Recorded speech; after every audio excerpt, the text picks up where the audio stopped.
I paid for my sister's dream wedding thinking I was doing something good. The day of the wedding, I found out I wasn't even invited. I didn't make a scene. I did this. 3 hours later, she wouldn't stop calling. The notification popped up on my phone while I was sitting in my car about to head to the venue. I had been checking my messages all morning, expecting something. Maybe a last-minute request from my sister. Maybe a panicked call from the wedding planner. Instead, it was a text from my sister just hours before the ceremony was supposed to start. "Hey, Anna. I wanted to talk to you before today, but things got so busy. I hope you understand, but we had to finalize the guest list, and we decided to only invite couples to keep things balanced. I know you get it. Let's celebrate together after the honeymoon, okay? Love you." I blinked at my screen, my hands tightening around my phone so hard I thought I might crack it. I read it again and again. Inviting couples. The words blurred in front of me as I tried to process what she was actually saying. I wasn't invited to the wedding I had paid for. For months, I had been at her beck and call.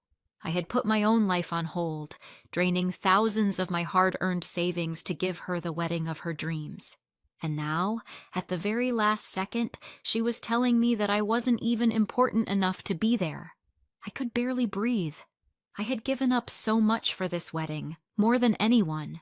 I had postponed my own vacation, the first real trip I had planned in years, so I could afford to cover the extra expenses when her budget unexpectedly ran out.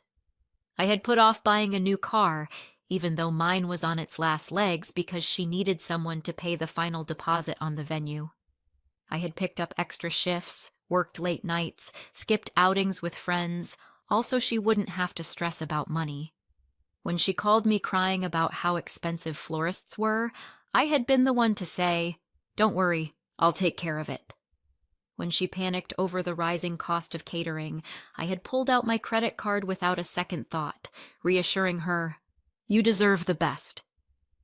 I've got this.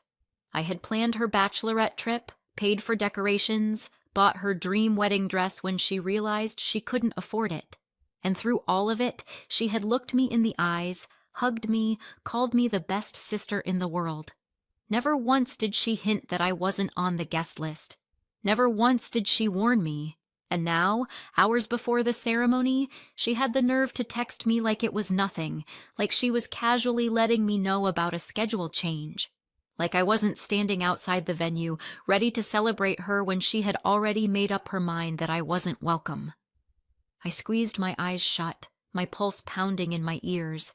It wasn't just the betrayal, it was the humiliation. The thought of everyone sitting inside that beautiful venue, a venue I paid for while I wasn't even allowed through the doors. The thought of people asking, "Where's Anna?" Only to be told some lie about why I wasn't there. The thought of my own sister knowing she had done this to me and still feeling nothing. She hadn't even given me the courtesy of a phone call. I exhaled shakily, my grip on the steering wheel so tight my knuckles were white. I could have stormed inside, made a scene, demanded answers, but I wouldn't because deep down I knew the truth. She didn't deserve my reaction. She didn't deserve to know how much she had hurt me. And she sure as hell didn't deserve me sitting in that parking lot crying over her choices. I took one last look at the venue at the guests arriving in their elegant outfits, laughing, chatting, completely unaware that the person who had made this all possible was being shut out like a stranger. Then without another word, I put my car in drive and left. He wanted a perfect wedding. She could have it without me. Growing up, Lily had always been the one everyone loved. The charming, bubbly, effortlessly popular little sister who made friends instantly, could talk her way out of anything, and never had to try too hard. Me? I was the opposite. I wasn't just shy, I was awkward. The kind of kid who never knew the right thing to say, who never quite fit in. Even in elementary school, it was obvious. Lily would come home from school bouncing with excitement about birthday party invitations, play dates, new best friends. Meanwhile, I would sit at the kitchen table pretending I didn't care that my own invitations never came. By middle school, It was worse. Lily had become the type of girl everyone wanted to be around. She was effortless, pretty, confident, funny. Teachers adored her. Parents called her a delight. Me. I had already been labeled weird, boring, the girl no one wanted to sit with. I never figured out exactly why. I wasn't mean. I didn't smell bad. I didn't have some dramatic incident that made me an outcast. I was just there, the invisible girl, or worse, the girl people whispered about. By high school, I wasn't just ignored. I was actively avoided. The mobbing started in small ways. People accidentally spilling drinks on my homework. The anonymous notes shoved in my locker. Whispers and giggles every time I walked into a room. I tried not to let it get to me. Kept my head down. I focused on school. I told myself it didn't matter what people thought of me. But the worst part, Lily pretended not to know me. At home, we were sisters. We talk, laugh, share stories. She'd come to my room, borrow my clothes, ask me for advice about boys, tell me about all the drama in her friend group. But at school, I was a stranger. I still remember the first time it happened. I was walking through the hallway carrying a stack of books when someone stuck out their foot and tripped me. Everything went flying. My books, my papers, my dignity. A group of kids burst into laughter. I was on my hands and knees scrambling to pick up my things, my face burning, my throat tight. And then I saw her, Lily, standing just a few feet away. She saw me. I know she saw me. Our eyes met for half a second, and I swear I saw something flicker across her face. Maybe pity, maybe guilt. But you know what she did? Nothing.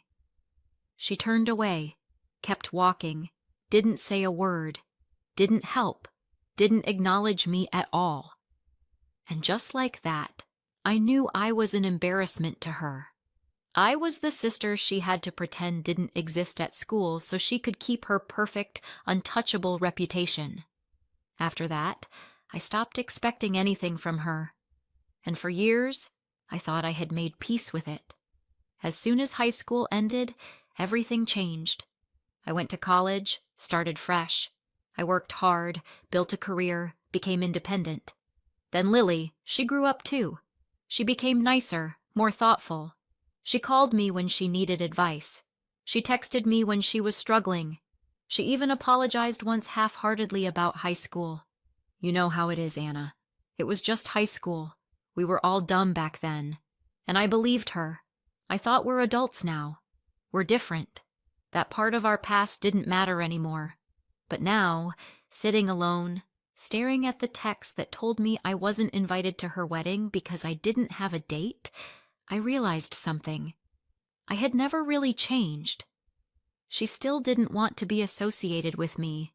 She still thought I wasn't worth including. She was still keeping her distance, making excuses, making sure I wasn't seen at her perfect event. And the worst part, I had let myself believe we were close. I had given everything I had to her again. I had funded the most important day of her life. And in return, she had done the same thing she did all those years ago. She had turned her back on me. I exhaled, my hands clenched into fists. This time, I wouldn't let it slide.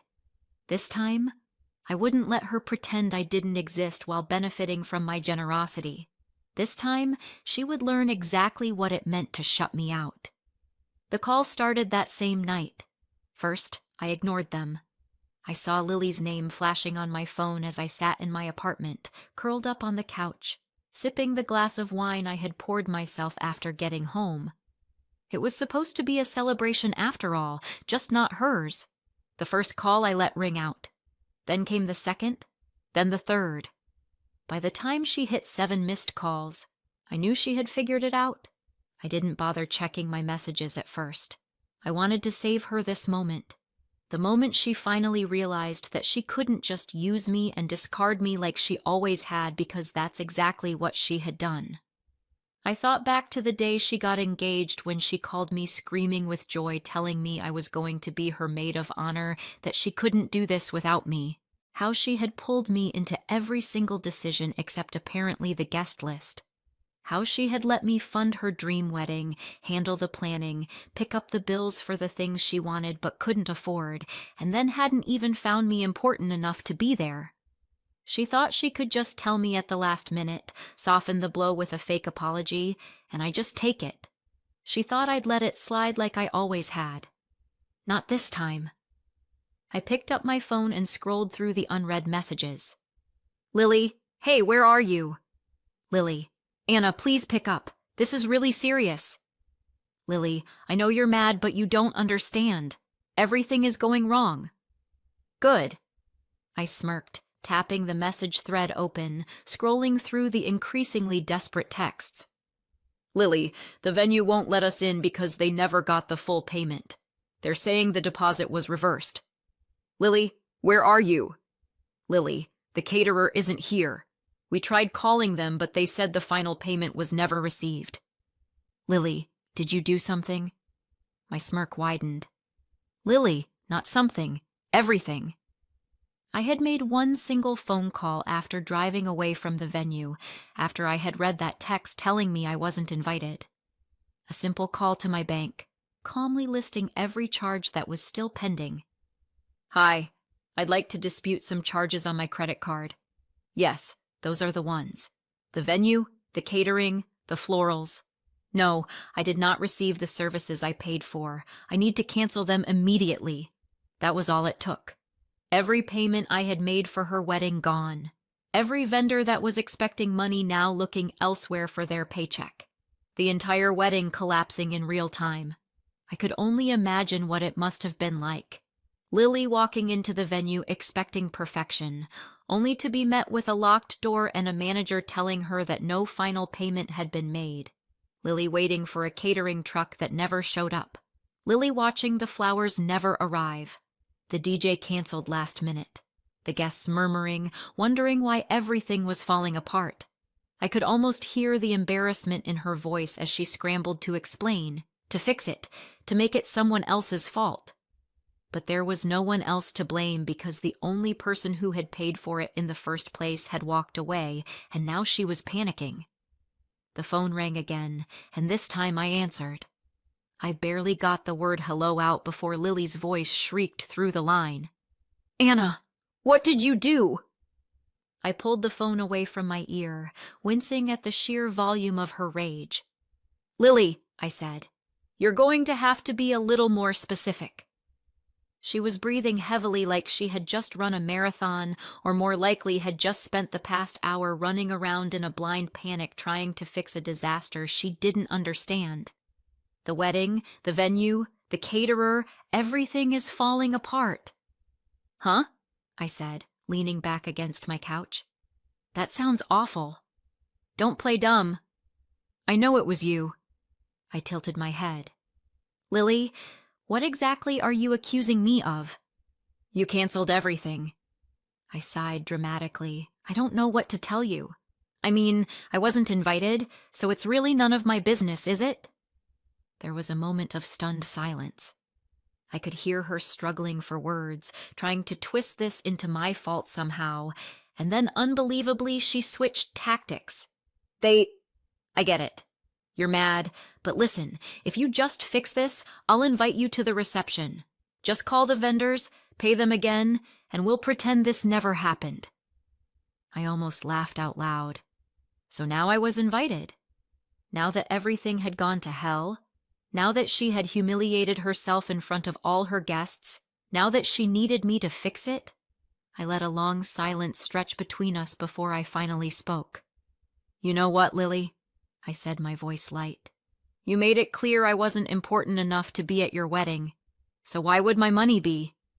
Anna, don't. I hung up. The text came pouring in seconds later. Lily, are you serious? Lily, you ruined my wedding. Lily, how could you do this to me? I smiled, setting my phone down on the table. Bully, You ruined your wedding the moment you decided I wasn't worthy of being there. All I did was make sure my money wasn't there either.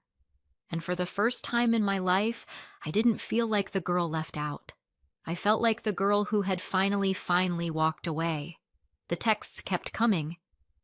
By the time I woke up the next morning, there were over 20 unread messages waiting for me. I scrolled through them lazily, sipping my coffee, watching the panic unfold in real time. Lily, you don't understand what you've done. Lily, this isn't just about me. You embarrassed our whole family. Lily, Mom and Dad are furious with you. Lily, I hope you're happy. You completely destroyed the most important day of my life. I set my phone down and exhaled slowly. I had been expecting that last one. I knew Lily. I knew how her mind worked, and I knew that in her head, nothing was ever her fault. She wasn't sorry for what she had done to me. She wasn't sorry for using me, for taking my money, for deciding I wasn't worthy of being at the event I had paid for. She was only sorry that it backfired. And now, just as I predicted, she had gone running to Mom and Dad, ready to rewrite the story so that I was the villain. I sighed. Here we go. Right on cue, my phone rang. I considered letting it go to voicemail, but I knew that would only make things worse. I took a deep breath and picked up Anna. Her voice was sharp, disappointed, already filled with the weight of an argument she had already decided she had won. What did you do to your sister? I let out a short laugh, shaking my head. I don't know, Mom. What did Lily tell you I did? She told me you sabotaged her wedding, that you took back all the payments just to punish her. I closed my eyes, pressing my fingers against my temple. She didn't tell you why, did she? Pause. Just a fraction of a second enough for me to know the answer. I smiled bitterly. Of course, Lily had left that part out. I bet she told them I had canceled the payments out of pure spite just to make her life miserable. But she didn't tell them the real reason. She didn't tell them I wasn't even invited. Anna, whatever happened, you should have handled it differently. She's your sister. I clenched my jaw. There was that familiar expectation, that unspoken rule that had followed me my entire life. That no matter what Lily did, no matter how she treated me, no matter how badly she hurt me, it was my job to be the bigger person, to suck it up, to forgive, to put her first. And for the first time, I refused. You know what, Mom? I said, keeping my voice even. Lily made her choice. She made it very clear I wasn't welcome at her wedding. So, I made sure my money wasn't there either. Seems fair to me, Anna. No, my voice was firm. I am done being treated like I don't matter. I spent months helping Lily plan that wedding. I paid for everything. I sacrificed my time, my money, my own plans just to make sure she had the perfect day, and she knew that, and she still decided I wasn't good enough to be there. Silence. For the first time, my mother had nothing to say because there was nothing she could say. Lily had crossed a line even she couldn't explain away, and she knew it.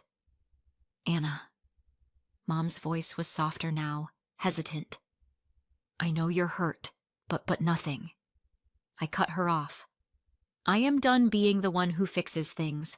I am done being the backup plan, and I am done being taken advantage of.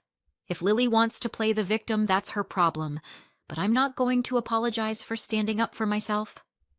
She exhaled slowly. So that's it? She asked finally. You're just going to cut your sister out of your life? I thought about that. And then I thought about high school when she pretended not to know me. I thought about all the time she used me growing up. I thought about every time I was the last priority. And then I thought about this wedding, how she had lied to my face, how she had made promises she never intended to keep, how she had known the entire time she wasn't inviting me, but had still taken my money, had still let me believe I was part of it. Had. Still used me one last time before throwing me aside. and I knew my answer. "No, Mom," I said simply. Lily cut me out of her life the moment she decided I wasn't important enough to be there. I hung up before she could say anything else. The relief was instant, like a weight had been lifted off my chest. For the first time in years, I wasn't the one chasing. I wasn't the one fixing things. I was just done. And it felt good. I blocked Lily's number that night. I didn't care what else she had to say because at the end of the day, I wasn't sorry.